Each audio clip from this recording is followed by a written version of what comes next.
mundo para todos. Mi nombre es Gloria Esperanza Navia Atoy, licenciada en Ciencias Sociales, magíster en Educación desde la Diversidad.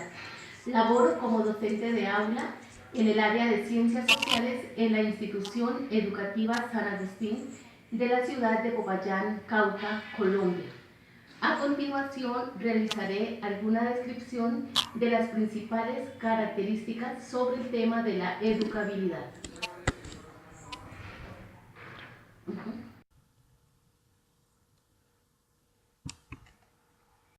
Iniciemos con el concepto.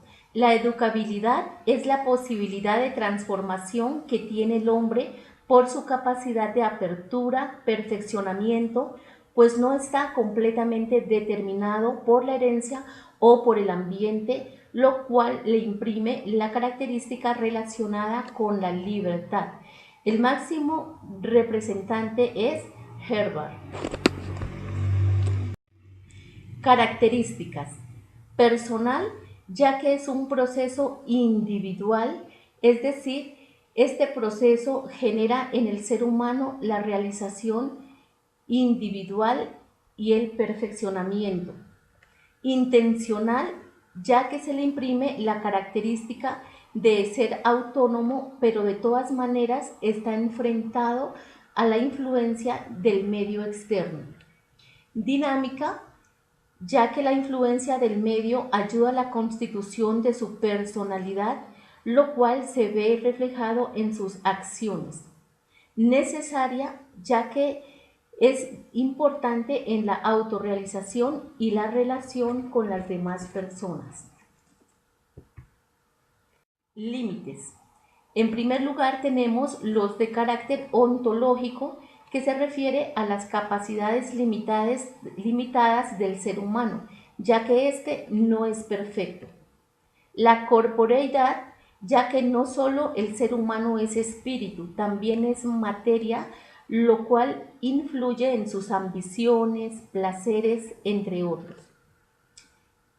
Continuemos con la herencia relacionada con la corriente del pesimismo pedagógico, donde se habla que es muy importante la constitución congénita. Quien lo plantea es Lombroso. Aquí se habla también que la educabilidad es nula, pues ya el ser humano viene condicionado. A continuación tenemos el optimismo pedagógico. Aquellas personas que están relacionadas con este aspecto dicen que la educación en el hombre puede desarrollarlo plenamente. El máximo representante es Brunner. Aquí encontramos dos corrientes principales, la sociológica, donde se habla de la influencia que tiene el grupo social en el ser humano como fuerza moldeadora. Uno de los representantes es Owen. También tenemos aquí el socialismo moderno, habla sobre la influencia que tiene el medio o situación histórica dentro de la transformación del ser humano. Continuemos ahora con la psicológica. Habla sobre la personalidad humana. De ella se dice que es plástica, moldeable y que se configura de acuerdo a las experiencias vividas por el ser humano dentro del ambiente. Naturales del hombre. Se dice que el hombre es educado también para la comunidad, para enfrentarse al trabajo, a una profesión y en general para relacionarse con todos los seres humanos y con el entorno. La naturaleza de la intervención educativa es otra de las limitaciones generales que tiene que ver con el sistema educativo imperante dentro de la sociedad. Finalmente tenemos las limitaciones derivadas de la intervención técnica. Aquí es fundamental resaltar el hecho que el hombre es un ser inacabado, por lo tanto el docente no puede ofrecerle conocimientos o saberes absolutos, ya que estos están en continua transformación. Continuemos con la espiritualidad del ser humano. Aquellos autores que hablan sobre este aspecto sitúan la educabilidad en el espíritu del hombre, ya que éste tiene la posibilidad de ser libre, autónomo, existencial, y en este sentido puede evadir la presión de lo orgánico, es decir, de todas aquellas necesidades del cuerpo relacionadas con la ambición, con el placer, los deseos, etc.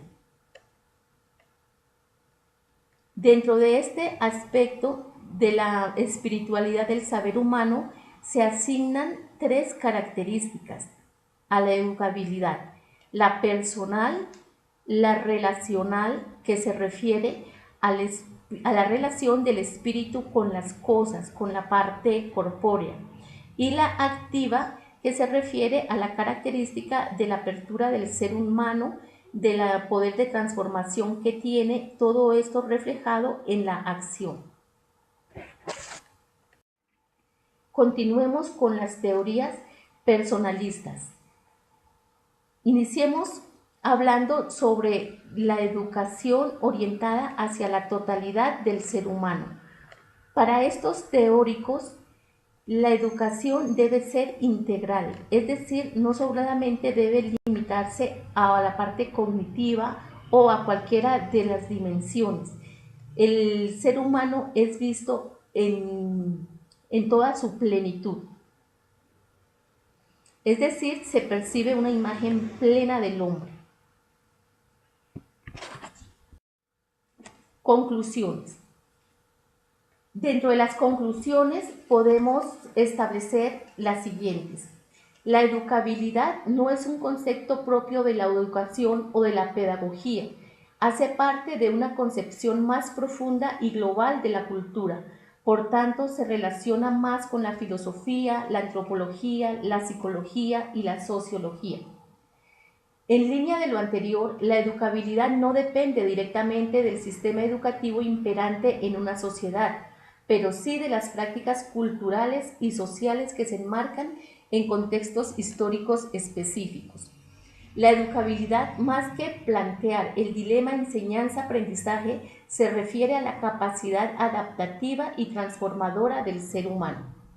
La educabilidad no depende de los factores que se establecen desde la institucionalidad, Estado, ministerios de educación, secretarías, instituciones, sino de contextos históricos de largo aliento desde donde se configuran los campos relacionales donde transcurre la vida del ser humano.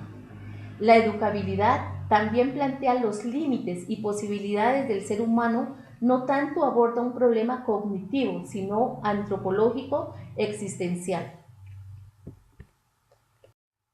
En cuanto a la relación de la temática la educabilidad con mi quehacer docente, tenemos en primer lugar que la educabilidad implica abordar la corporalidad y la plasticidad en la construcción, producción, recepción de saberes específicos. No se refiere entonces a procesos mentales como las teorías pedagógicas tradicionales y predominantes, sino que agota al ser humano en su totalidad.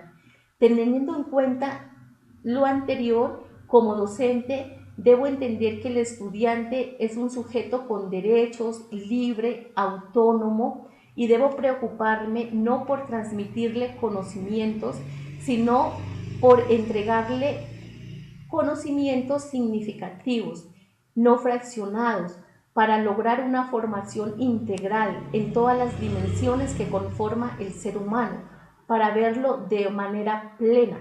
Aquí comparto todo lo relacionado con las teorías personalistas, porque pienso que el ser humano no solamente es cuerpo, es espíritu, por lo tanto es importante una formación integral para crear en él un carácter crítico que permita su autorrealización y transformación para impactar su medio personal, familiar y social. Muchísimas gracias. A continuación aparece la bibliografía trabajada dentro de esta temática. Muchas gracias.